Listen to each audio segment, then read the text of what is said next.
Alhamdulillah bini'matihi tatimmus shalihat. Asyhadu an la ilaha illallah wahdahu la syarikalah wa asyhadu anna Muhammadan abduhu wa rasuluhu la nabiyya ba'dah. Jemaah yang dimuliakan oleh Allah Subhanahu wa taala. Alhamdulillah kita bersyukur pada Allah Subhanahu wa taala karena sampai malam ini kita masih diberi oleh Allah kesehatan, kekuatan, sehingga kita bisa hadir dalam musala ini dalam rangka berubudiyah kepada Allah Subhanahu wa taala. Alhamdulillah tanpa kurang satu apapun. Kemudian salawat dan salam tidak lupa pula kita mohonkan kepada Allah, semoga dicurahkan untuk kekasih Allah Nabi Muhammad sallallahu alaihi wasallam. Allahumma shalli ala Muhammad wa ala ali Muhammad. Assalamualaikum ya Rasulullah. Baik Bapak dan Ibu, ini kali pertama Tuan Ustaz ya. Ustaz nama Ustaz Rizal yang menghubungi saya untuk bisa mengisi wirid sekali sebulan ya, dengan temanya adalah tentang akidah. Nah, itu harusnya bulan lalu, tapi karena hari hujan lebat ya, kebetulan saya juga sedang di Bandung. Saya cari pengganti, tapi karena hujan, maka bulan inilah kita mulai gitu, tentang akidah. Mungkin saya pakai buku dari sini ya, karena di beberapa masjid sekarang kecenderungannya ceramah itu pakai buku gitu. Jadi ada buku pegangannya. Supaya apa? Supaya lebih terarah. Bukan yang tidak pakai buku itu tidak terarah Pak Heri. Tapi kalau pakai buku ini kan bisa berkelanjutan. Jadi kita lanjutkan bulan depan, kita lanjutkan. Sehingga kita nggak keluar dari buku materinya. Nah, buku yang akan saya coba bahas sekali sebulan ini buku dikarang oleh ulama besar. Ya, ulama besar yang bernama Imam Al-Ghazali. Mungkin Bapak Ibu pernah dengar Imam Al-Ghazali yang dia lama hidup di kota Baghdad. Ya, nama bukunya adalah Minhajul Abidin. Ya, artinya pedoman ahli ibadah menuju Tuhannya. Ya, ini pengarang buku yang luar biasa. Bukunya ada sekitar puluhan judul. Tapi buku yang paling terbesar itu adalah Ihya Ulumuddin namanya. Ya, salah satu dari karangan itu ini Minhajul Abidin yang akan kita coba bahas. Ya. Baik, kita mulai dengan membacakan basmalah. Bismillahirrahmanirrahim. Mudah-mudahan kita mendapatkan manfaat dari buku ini. Ya. Semoga kita mendapatkan manfaat, dapat ilmu, dan dengan ilmu kita bertambah niat kita beramal. Karena munculnya niat untuk beribadah itu karena ada ilmu. Ya, itu rumusnya itu. Orang kalau nggak mau beramal, nggak ada niat, karena nggak ada ilmunya. Tapi kalau ada ilmu, ada niat. Ya, umpamanya kapan orang berniat untuk sholat tahajud? Kalau dia memang tahu keutamaan sholat tahajud itu. Nah, ketika dia tahu bahwa keutamaan sholat tahajud itu diantaranya adalah dengan sholat tahajud kita semakin dekat kepada Allah, maka ada niat untuk sholat tahajud. Nah, berarti apa rumusnya? Amal itu dengan ilmu. Nah, maka ilmu dulu baru amal. Jangan amal dulu baru ilmu. Baik, Bapak dan Ibu, kata Imam Al-Ghazali dalam bukunya ini, segala puji bagi Allah, Raja Maha Bijaksana. Nah, jadi dia awali buku ini dengan memuji Allah. Ya. Yang dipuji itu adalah Raja Maha Bijaksana. Ada raja di dunia itu raja secara sebutan saja. Sebenarnya raja yang sesungguhnya itu adalah Allah. Kalau Allah menjadi raja, dia maha bijaksana. Ya. Di dunia ini banyak raja, tapi belum tentu bijaksana. Tapi Allah Subhanahu wa taala sebagai raja di raja, dia maha bijaksana. Maka di dalam Asmaul Husna disebut dengan Al-Malik namanya. Al-Malikul Quddus, ya. Jadi raja yang suci. Ya. Di dunia ini raja tidak ada yang suci. Tapi kalau Allah itu Al-Malikul Quddus, raja yang suci, raja yang maha bijaksana, maha baik dan maha mulia. Ya, Allah itu maha baik, ya, dan maha mulia. Itu akidah kita itu harga mati bagi kita, bahwa meyakini Allah itu yang maha baik. Bapak dan Ibu, tidak ada yang paling baik kepada manusia ini kecuali Allah. Orang tua kita kan baik, tapi tidak bisa kebaikan orang tua itu menandingi kebaikan Allah Subhanahu wa ta'ala. Dan maha mulia, Allah itu maha mulia. Kemuliaan Allah itu apa? Dengan kekuasaan yang dimilikinya. Manusia dia mulia selama berkuasa. Selama dia masih punya kekuasaan, dia dimuliakan. Tapi setelah dia tidak berkuasa lagi, dia tidak lagi mulia. Tapi Allah itu mulia selama-lamanya, Pak. Tidak beriman pun orang seluruh dunia ini Allah tak mulia. Jadi kalau begitu, apa gunanya kita beribadah kepada Allah? Untuk diri kita juga. Tidak ada pengaruhnya bagi Allah kalau taat orang sedunia ini. Tidak ada pengaruhnya. Jadi jangan dianggap, oh, kalau saya tidak taat berkurang kemuliaan Allah. Tidak. Justru kalau kita tidak taat, manusia tidak taat, maka apa? Kekurangan apa? Kembali kepada manusia itu. Manusia dihinakan oleh Allah. Nah, sebaliknya, kalau manusia mamanya durhaka semuanya kepada Allah di dunia ini, apa? Berkurang ya kemuliaan Allah? Tidak juga. Beriman orang seluruh dunia ini tidak akan bertambah kemuliaan Allah, karena Allah itu sudah mulia semuanya. Sebaliknya kafir orang semua di dunia ini ya tidak akan berkurang pula kemuliaan Allah. Berapa jumlah penduduk dunia sekarang ini, Ustaz? 7 miliar, Pak, ya. 7 miliar. Umat Islam 2 miliar. Ya, 2 miliar. Maka apa? Yang 2 miliar, yang 7 miliar itu akan mengurangi kemuliaan Allah? Tidak.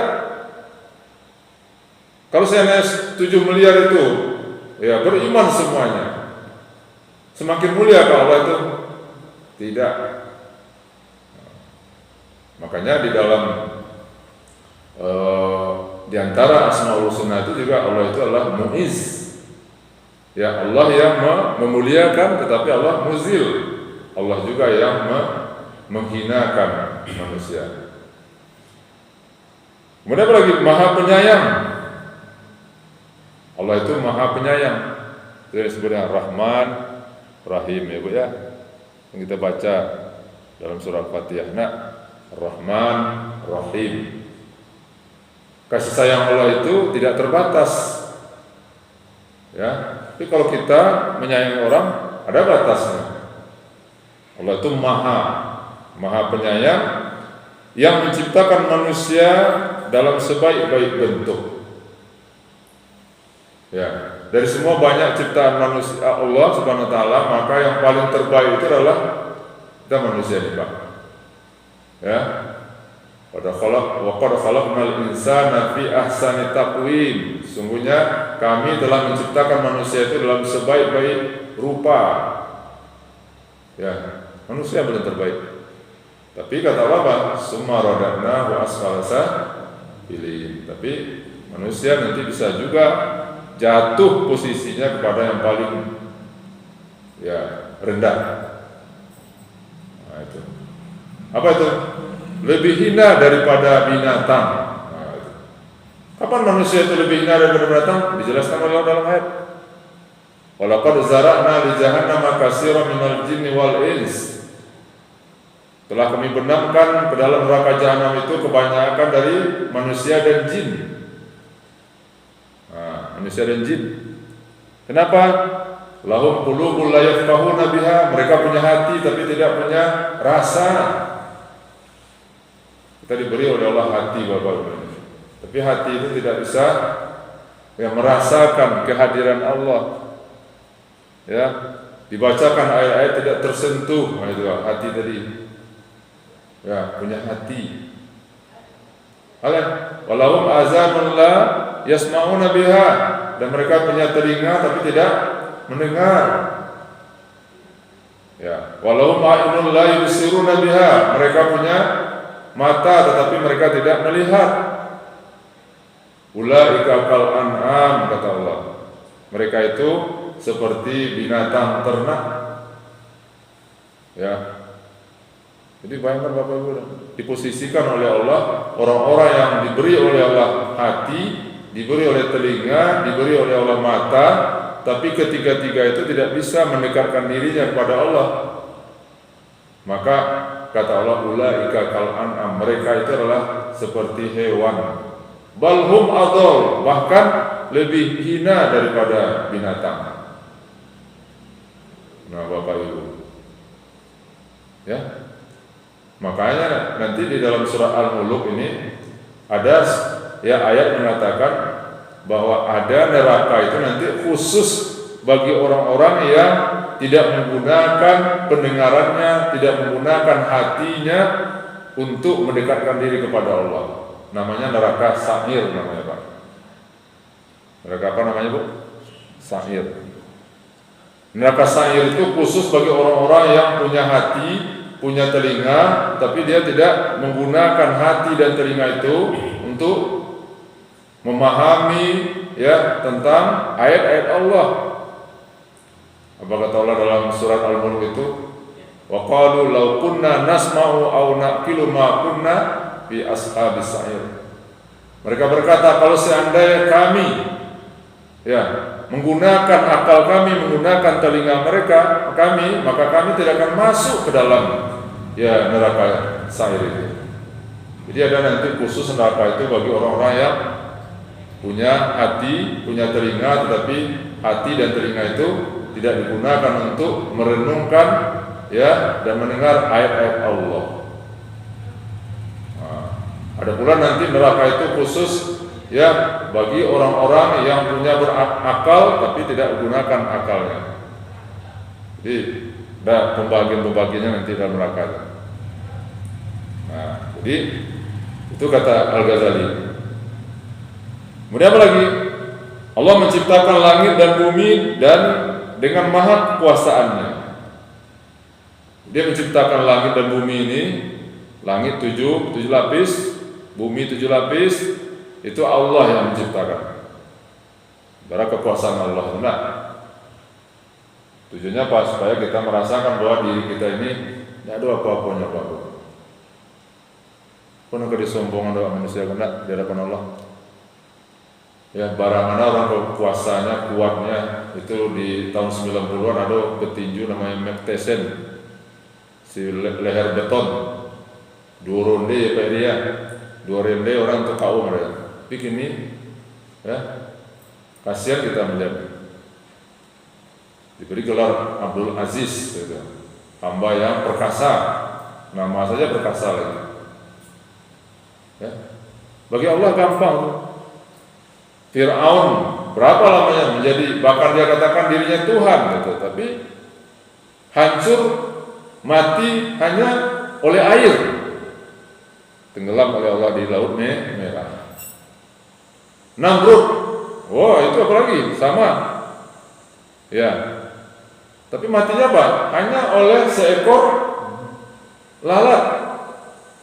Masuk lalat ke kepalanya. Nah, sehingga dibenturkanlah kepalanya ya ke tembok karena nggak tahan sakitnya. Dan banyak sejarah-sejarah. Karena Allah itu adalah maha berkuasa. Nah, kemudian apa lagi? Allah yang mengatur segala urusan di negeri, dunia dan akhirat. Sampai terjadi Bapak Ibu di dunia ini semuanya diatur oleh Allah. Ya. Tapi kan ada malaikat Ustaz, ya malaikat itu di bawah pengawasan Allah. Tidak ada pun malaikat, Allah itu mampu kok. Bayangkan Ibu, betapa besarnya alam ini. Allah semuanya mengatur. Maka itulah zat yang harus kita patuhi, zat yang harus kita taati. Makanya kalau kita durhaka kepada zat yang seperti itu, Allah marah. Di akhirat juga nanti Allah yang ngatur. Ya, diatur oleh Allah nanti semuanya. Nah, kemudian apa lagi? Yang menciptakan jin dan manusia hanya untuk beribadah kepadanya. Allah menciptakan jin. Mana yang lebih dulu jin daripada manusia, Pak? Hah? Mana yang dulu, Pak, Bu? Jin kan? Ya. Kenapa? Karena ayatnya ada kan? Wa ma khalaqtul jinna wal insa illa liya'budun. Tidaklah kuciptakan jin dan manusia kecuali untuk beribadah. Sebelum Nabi Adam lahir sudah ada makhluk namanya jin, namanya jin. Nah, kemudian ada malaikat. Nah, dari jin itu nanti lahir muncul nanti ya yang paling durhaka kepada Allah namanya iblis. Jadi iblis itu berasal dari bangsa jin. Nah, kedurhakaan yang pertama dibuat oleh makhluk Allah di dalam surga adalah oleh jin. Apa durhakanya? Dosa maksiat dari jin adalah yaitu karena gara-gara nafsu. Apa nafsu yang membuat jin itu ya menjadi dihina oleh Allah? Karena nafsu ingin menjadi orang yang paling mulia. Nah, disuruh oleh Allah ketika Adam sudah diciptakan, usjudu li Adama fasajadu illa iblis. Sujudlah pada Adam, malaikat semuanya sujud, tapi bangsa jin diantaranya ada iblis, dia tidak mau sujud. Kenapa? Karena nafsunya ingin menjadi yang paling mulia. Nah, sebelumnya dia yang paling mulia, dia yang ngatur, dia imamnya para malaikat. Tahu-tahu diciptakan oleh Allah Adam dari tanah. Ketika disuruh sujud, wah dia merasa dilangkahi. Nah, itulah namanya nafsu, ya ingin dihormati. Jadi kalau orang terlalu ya menonjolkan nafsu ingin dihormati, dimuliakan, maka nanti dia akan menjadi ya pengikut iblis. Karena iblis itu maunya dihormati taruh, dimuliakan terus. Untuk membuang sifat yang seperti itu, itulah gunanya kita disuruh beribadah. Itulah gunanya kita sholat. Ya, itu terasa bagi kita ketika kita sujud meletakkan kening kita di lantai itu. Kan belum disuruh. Memang disuruh malaikat itu sujud kepada Adam. Ya, Allah menyuruh. Malaikat dia sujud. Fasajadu. Mereka sujud semuanya pada Adam. Illa iblis. Iblis enggak mau. Ya tagak saja itu. Ya, tagak saja itu. Tanya ada Allah. Ma mana'aka alla tasjuda iz amartuk. Iblis, apa yang menghalangmu ketika aku suruh kamu sujud, kamu tidak sujud? Jawaban iblis apa? Khalaqtani minan nar, kau ciptakan aku dari api, wa khalaqtahu min tin, kau ciptakan Adam itu dari tanah. Ya. Jadi apa? Egonya tadi itu. Nah, oleh karena itu, apa tujuan kita diutus oleh Allah ke muka bumi ini? Nah, itu kata Allah, wa ma khalaqtul jinna wal insa illa liya'budun. Tidaklah kuciptakan jin dan manusia kecuali untuk beribadah ya kepadaku. Jadi ibadah itu yang tidak boleh dilupakan oleh manusia. Itu alaiya. Untuk makan salah. Untuk apa dilahirkan? Untuk beribadah. Mana ibadahnya? Ya, ada ibadah yang khusus, itulah sholat, puasa, haji, zakat. Di lain itu juga ibadah. Ya, bapak ibu pergi ke kantor, ke sawah, ke ladang, bekerja gitu kan, dimulai dengan baca Bismillah, tawakkaltu 'ala Allah, la haula wala quwata illa billah, itu ibadah. Ibu-ibu bersih-bersih mamanya di pekarangan rumah, tapi niatnya untuk beribadah, baca Bismillah, ibadah. Jadi itu tujuan hidup manusia yang tidak boleh dilupakan adalah untuk beribadah. Tidak ada yang lain gitu. Nah, kemudian apa lagi? Jalan menuju kepada Allah sangat jelas. Itulah agamanya. Kita disuruh oleh Allah akan beribadah. Nah, jalan untuk beribadah itu ditunjukkan oleh Allah Subhanahu wa taala. Makanya kita minta ihdinas siratal mustaqim. Tunjuki kami Allah jalan yang lurus. Apa artinya? Tunjukkan kami Allah ya jalan untuk beribadah itu. Jadi kita memohon kepada Allah untuk melaksanakan ibadah, perintah-perintah kepada Allah itu kita minta kepada Allah ya petunjuknya. Tanpa petunjuknya tidak bisa kita jalan sendirian saja. Jadi harus kita yakini Bapak Ibu, bisanya hadir kita di musala ini, kita sholat 5 waktu, ini bukan karena kemauan kita saja, tetapi adalah karena itulah hidayah dari Allah namanya. Tuh jawaban dari Allah yang kita minta, ihdinas siratal mustaqim, beri kami ya Allah hidayah. Nah, sampai kita ke musala, mungkin tiap waktu sholat berjamaah. Nah, oleh karena itu kata Al-Ghazali, Allah bisa memberi hidayah kepada manusia, tapi Allah juga bisa menyesatkan manusia. Namun Allah menyesatkan orang yang dikehendakinya dan memberi petunjuk pada orang yang dikehendakinya. Nah, dalam bahasa Al-Qur'annya kan ya yahdi may yasha wa yudillu may yasha. Allah itu yang memberikan petunjuk kepada orang yang Dia kehendaki. Ya, apa maksud Allah memberi petunjuk pada orang yang Dia kehendaki? Ya, orang-orang yang sudah diberi oleh Allah iman, keimanan, menjadi orang muslim, itu adalah may yasha namanya. Maka kita Bapak, Ibu, ya termasuk kepada orang-orang yang may yasha. Bersyukur kita kepada Allah. Kita tidak bertemu dengan Nabi, tapi ada orang yang hidup di zaman Nabi tidak may yasha. Ya, siapa tuh? Abu Lahab, Abu Jahal, ya, bertemu dengan Nabi, bahkan Nabi paman Nabi Abu Thalib yang banyak jasanya untuk Nabi, tapi tidak yahdi may yasha, diberi petunjuk. Ya. Kenapa? Itulah hak Allah itu. Itu hak Allah, tidak bisa kita bantah, Pak. Kenapa kemudian itu Allah? Allah tidak adil. Allah memberikan petunjuk itu, ya, memberikan hidayah kepada orang yang Dia kehendaki tadi dengan cara apa?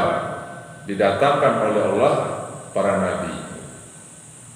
Bukankah Abu Jahal, Abu Lahab itu sudah datang nabi kan, Nabi Muhammad? Ya, tapi dia tidak ikuti itu, tidak diikutinya. Nah, kalau Allah sudah mendatangkan Nabi dan Rasul, lalu tidak juga beriman, maka disitulah Allah ya may yasha tadi. Yasha.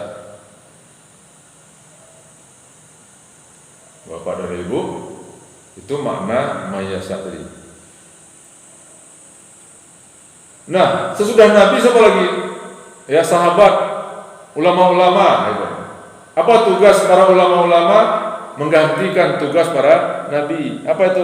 Mengajarkan kepada umat, ya, para ulama-ulama, ustaz-ustaz, yang menyampaikan pesan-pesan Allah, ya, supaya apa? Supaya umat ini dekat kepada Allah. Tetapi kalau tidak diterima, tidak didengarkan, maka apa namanya? Maka orang tadi berarti tidak dikehendaki oleh Allah. Ya. Nah, mayasak juga apa? Maka di dalam surat apa itu? Surat Al-A'raf. Wala nas'alanna allazina ursila ilaihim, ya, dan kami akan menanyakan nanti kepada orang-orang yang diutus kepada mereka itu para nabi-nabi dan rasul. Nah, Bapak dan Ibu. Jadi Allah menunjuki orang yang dikehendakinya, tetapi juga menyesatkan orang yang dikehendakinya. Nah, jadi ada orang yang tidak beriman. Ya, itu apa? Karena ada namanya Masya Allah, atas kehendak Allah. Ya, jadi diberi petunjuk orang oleh kehendak Allah, disesatkan oleh orang oleh karena kehendak Allah. Artinya apa, Bapak Ibu? Artinya yang membuat orang beriman atau tidak beriman itu bukan manusia. Itu kesimpulan kita. Yang membuat orang taat itu Allah. Yang membuat orang tidak taat adalah Allah. Tapi apa? Setelah orang itu diberi oleh Allah petunjuknya. Apa itu? Itulah Nabi. Ada Al-Quran, ada kitab. Sepeninggal Nabi ada para ulama yang menyampaikan. Tidak juga diterima nasihat-nasihat Nabi itu, ulama-ulama tadi. Kalau sesat dia, berarti apa? Allah ya menyesatkannya karena apa? Karena pilihannya.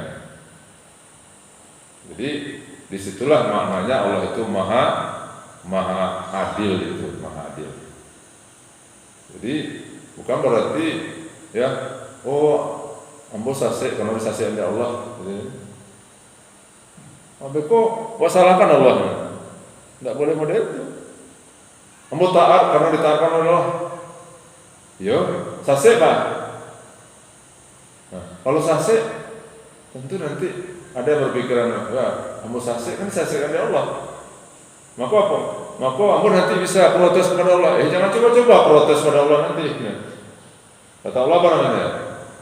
Aku sudah kirim kepadamu Nabi, Rasul, tapi kenapa kalian tidak mengikuti Nabi Rasul itu?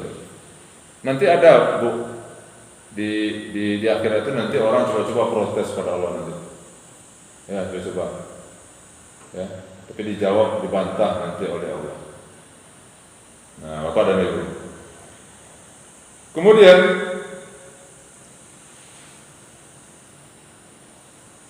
salawat dan salam kepada penghulu para rasul dan kepada para keluarganya. Nah, jadi kita setelah kita memuji Allah, maka kita disuruh bersalawat. Salawat itu apa gunanya, Bu? Salawat itu tanda kita berterima kasih, bersyukur kepada Allah, bersyukur kepada Nabi. Ya. Nabi itu kalaupun tidak kita doakan, salawat itu kan doa. Kalaupun Nabi itu tidak kita doakan, ya Nabi itu sudah dijamin masuk surga. Lalu apa pengaruhnya salawat itu? Guna salawat itu untuk kita juga. Nabi itu sudah dijamin masuk surga. Kita, Bu, belum dijamin masuk surga. Dengan bersalawat itu apa? Pertama, kita mengagungkan Nabi, bersyukur, berterima kasih kepada Nabi kita, karena Nabi kita yang mengajarkan kita tentang agama ini. Yang kedua, salawat itu gunanya lah, satu kali kita bersalawat, maka ditambah oleh Allah, diganti oleh Allah dengan 10 rahmat. Nah, itu dalam hadis, man shalla alayya salatan sallallahu alaihi asyran. Barang siapa yang berselawat, kata Nabi, kepada aku 1 kali, maka aku akan balas untuknya 10 rahmat. Oleh karena itu, Pak, Bu, jangan ya pelit berselawat. Basahi lidah ini dengan berselawat, Pak. Barangkali kita berselawat dalam sehari, ya tingkatkan. Kalau bisa umpamanya ya sehari itu umpamanya 100 kali. Latih terus, kemudian besoknya, minggunya 200. Kemudian naik lagi menjadi 500. Saya punya murid, Pak, di Man Kota Baru. Itu satu hari itu dia rutin bersalawat 5.000 kali.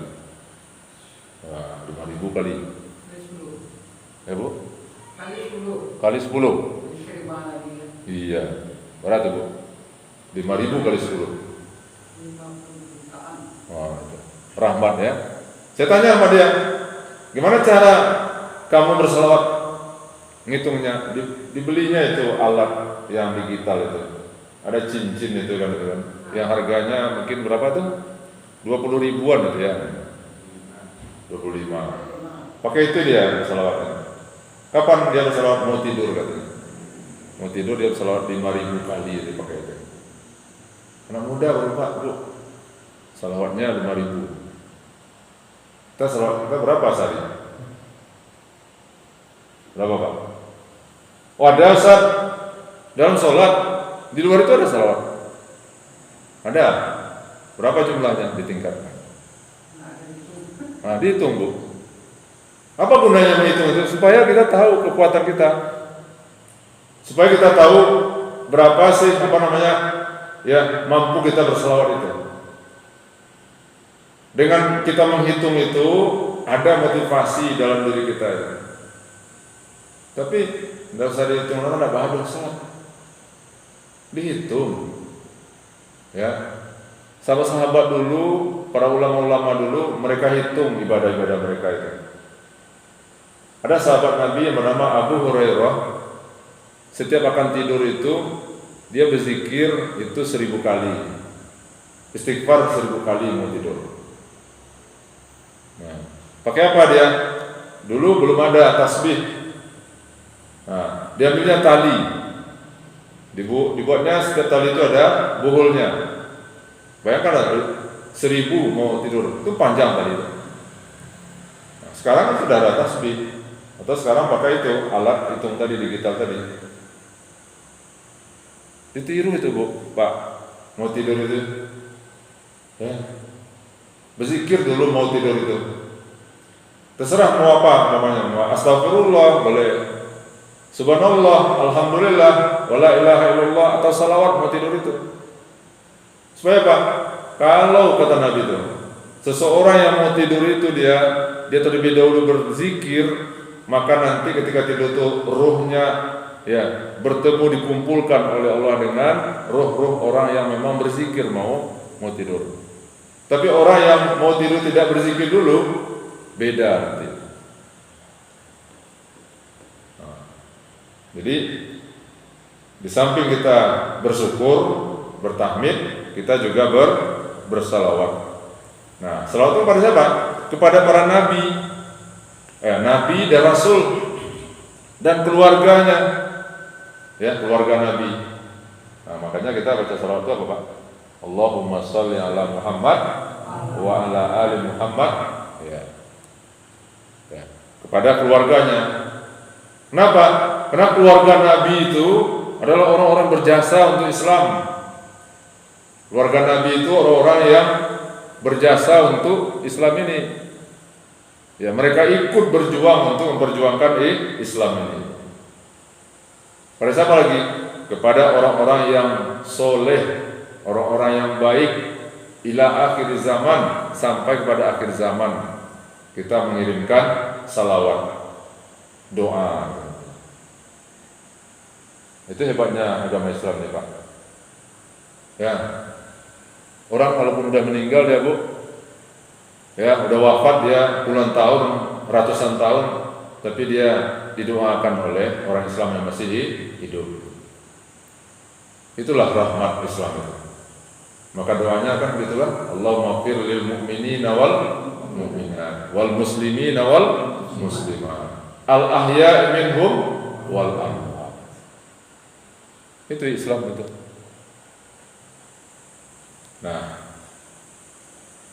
berikutnya kata Al-Ghazali dalam buku Minhajul Abidin ini, ketahuilah wahai saudaraku, katanya, semoga Allah memberikan kebahagiaan kepada kalian dan kepadaku dengan ridhonya. bahwa ibadah itu adalah buah daripada ilmu. Nah, ini penting. Ibadah itu buah daripada ilmu, Pak. Ya, artinya apa? Kalau berilmu harus dia berbuah. Ya, tidak ada artinya ilmu kalau tidak ada buah. Nah, di dalam syair Arab, al ilmu bila amalin, ilmu tanpa amal, ya kasajaratin bila samarin, seperti pohon yang tidak berbuah. Ya, tapi apa? Tapi sebelum beribadah ilmu dulu. Nah, ilmu itu penting, Pak. Ilmu apa Mas Ibu? Ilmu agama. Agama pun tidak bisa pakai tawa saja. Harus dengan ilmu. Kalau tidak dengan ilmu semangat saja, tidak ada nilainya nanti ibadah kita. Harus dengan ilmu. Makanya ada ilmu itu yang fardu ain kita pelajari, Pak, Bu. Apa itu fardu ain? Tentang sholat itu fardu ain itu kita pelajari. Ya, tidak fardu kifayah, itu. Apa beda fardu ain dan fardu kifayah, Pak? Kalau fardu ain itu wajib untuk kita semua. Kalau fardu kifayah, hanya sekelompok orang yang mempelajarinya. Tentang sholat itu fardu ain. Nah, itu wajib dipelajari itu. Ya. Oleh karena itu umat Islam jangan malas belajar agamanya. Ya. Jangan merasa sudah banyak ilmu. Tadi kita katakan itu. Untuk bisa orang beribadah karena ada niat. Niat itu muncul karena apa? Karena ada ilmu. Kalau orang berilmu dia kan, ternyata pergi ke masjid, musala itu pahalanya besar, kan gitu kan? Nah, sebelum ini dia umpamanya tidak tahu itu, tapi dapat ilmu. Dengan ada ilmu itu ada niat. Nah, niat. Kalau gitu mulai besok ambil kali saji ya. Minimal dulu maghrib saja dulu. Nah, tapi kalau tidak ada ilmu, tidak ada niat. Nah, maka Al-Ghazali mengatakan tadi bahwa apa?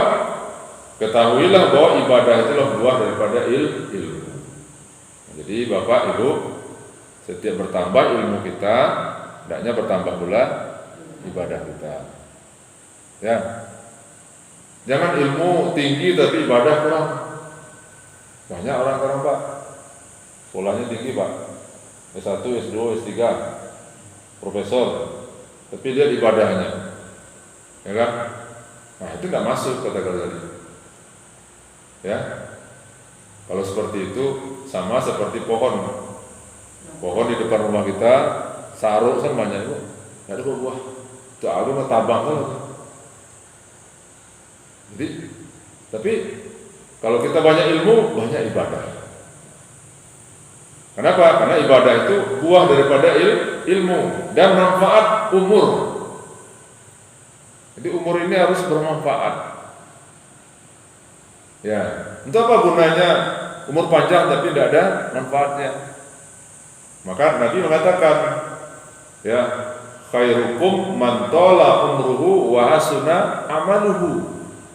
Sebaik-baik kamu adalah orang yang panjang umurnya tetapi baik amalnya.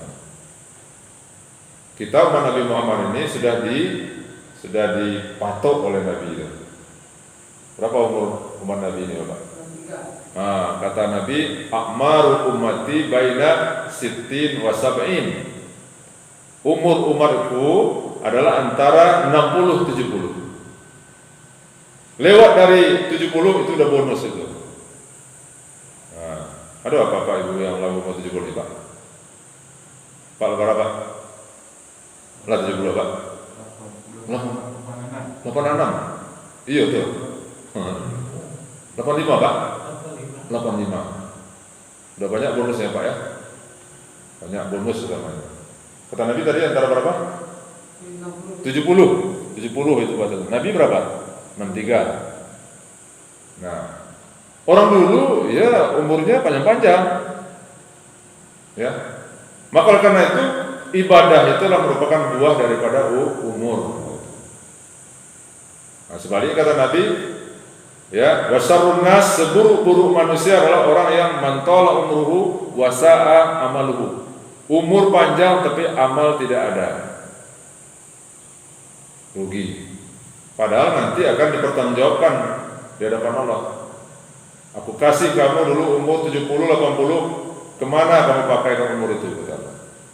Nah, itu makanya ayat katakan summa latus alunna yauma idzin anin naim. Kemudian kata Allah, betul-betul benar-benar kami akan nanti tanya kamu, minta pertanggungjawaban atas umur yang sudah kami berikan, atas nikmat yang sudah kami berikan. Ditanya semuanya. Apa yang ditanya nanti? Ya, umur kemana dipakai, ilmu ya kemana diamalkan, harta dari mana diperoleh, ya kemudian untuk apa dibelanjakan. Tidak ada yang gratis hidup di dunia ini. Ya, semuanya akan dipertanggungjawabkan. Ya, makanya ketika kita membaca Malik Yaumiddin pada surat Al-Fatihah waktu sholat itu hendaknya hati kita bergetar. Kita kalau lagi baca Malik Yaumiddin, apa artinya Malik Yaumiddin? Yang menguasai hari kemudian. Hendaknya Pak Bu, ketika kita membaca ayat itu atau ketika imam membaca itu, maka ada rasa takut kita kepada hari kiamat dan hati kita bergetar bahwa nanti kita akan dihisab oleh Allah. Nah, makanya perlu ya surat Al-Fatihah itu pun juga harus dipahami maknanya. Maka membaca surat Al-Fatihah dalam sholat itu tidak boleh ya cepat-cepat. Ada apa namanya? Ada temponya. Ya. Nah, apalagi ketika kita membaca Malik Yaumiddin. Nah. Apalagi hasil dari hamba yang kuat. Ibadah itu adalah merupakan buah dari seorang hamba manusia yang kuat. Apanya yang kuat? Yaitu iman. Jadi semakin kuat iman seseorang, maka ibadahnya semakin banyak. Kalau lemah imannya, maka ibadahnya kurang. Gampang Bu, ya menguji kuat atau lemahnya iman kita itu dia ibadah kita. Kemudian apa lagi kata Imam Ghazali? Dan ibadah itu adalah merupakan puncak kemuliaan. Jadi dengan ibadah itulah orang akan mulia. Orang mulia bukan karena harta Pak. Orang mulia bukan karena jabatan gitu. Tapi kemuliaan seseorang itu adalah karena ibadahnya kepada Allah. Itu yang dikatakan Allah, inna akramakum indallahi atqakum. Sesungguhnya orang yang paling mulia ya di sisi Allah itu adalah orang yang paling takwa. Nah, takwa itu ukurannya apa? Yaitu ibadah. Nah, oleh karena itu kata Al-Ghazali, Allah Subhanahu wa taala berfirman dalam ayatnya, sesungguhnya ini balasan kalian dan usaha kalian akan dibalas. Jadi setiap yang kita lakukan itu Pak Bu akan dibalas oleh Allah Subhanahu wa taala. Faman ya'mal misqala dzarratin khairan yarah. Barang siapa yang beramal walaupun sebesar biji bayam nanti akan dibalas. Wa may ya'mal misqala dzarratin syarran yarah. Barang siapa yang beramal yang jahat, yang buruk, dosa walaupun sebesar biji zarah nanti akan dibalas juga. Semuanya dicatat. Kita aja di musala ini punya CCTV ya. CCTV. Apalagi Allah punya pencatat. Siapa yang mencatat gerak-gerik hidup kita ini? Sudah malaikat Raqib dan Atid. Nah, kemudian kata Allah tadi, jika kita melihat dan memperhatikan jalannya dari prinsip-prinsip hingga tujuan-tujuan yang merupakan cita-cita orang yang menitinya. Maksudnya gini, sebenarnya ibadah itu adalah yang merupakan tujuan cita-cita kita. Ya, kita hidup di dunia ini adalah untuk apa? Untuk mengabdi kepada Allah. Itu cita-cita hidup, Pak. Ya, wa ma khalaqtul jinna wal insa illa liya'budun. Nah, apalagi di dalam surat Al-Fatihah, ihdinas siratal mustaqim. Sebelumnya, iyyaka na'budu wa iyyaka nasta'in. Nah, kepada Engkau kami ya Allah menyembah mengabdi. Kemudian kepada Engkau kami minta tolong. Nah, mana dulu Pak Bu? Minta tolong dulu atau mengabdi dulu? Apa? Menyembah dulu ya. Itu pengakuan kita tuh. Hanya kepada Engkau ya Allah kami ini mengabdi, menyembah. Tidak boleh kepada selain yang lain. Ya, itu ikrar kita itu. Tidak boleh menyembah kepada patung, berhala, ya tuh. Pada matahari, pada dewa-dewa, itu salah, batil. Karena dia adalah ciptaan Allah juga. Kemudian wa iyyaka nasta'in, dan kepada Engkau kami minta pertolongan. Tidak boleh minta tolong kepada selain Allah. Nah, bahkan kita bisa beribadah itu karena adalah itu nasta'in, karena kita ditolong oleh Allah. Jadi tidak boleh kita ini merasa oh saya bisa begini, itu kan karena kekuatan iman saya. Ya, terus di mana Allah? Nah, maka Allah katakan wa ma tasyauna illa ayyasha'allahu rabbul alamin. Bukan kamu yang berkehendak kata Allah, tetapi adalah kehendak Allah, Tuhan semua semesta alam. Jadi kita datang ke musala ini Pak, bisa datang ke musala ini. Ada dua kehendak. Pertama Pak, kehendak kita. Yang kedua ada kehendak Allah. Ibu bapak tadi di rumah punya kehendak, ada keinginan. Saya juga punya kehendak. Saya ditelepon oleh Ustaz. Ya, Ustaz SMS. Nah, nanti Ustaz giliran Ustaz. Berarti itu kehendak. Nah, lalu saya sadar bahwa ya malam ini saya ceramah di Musala Al-Iman. Tapi kalau tidak ada kehendak Allah, tidak sampai saya ke sini Pak. Tidak sampai saya ke sini Bu. Nah, maka apa? Bertemulah antara kehendak kita dengan kehendak Allah. Banyak orang punya kehendak, ingin sholat malam, ingin puasa, ingin bersedekah, tapi apa?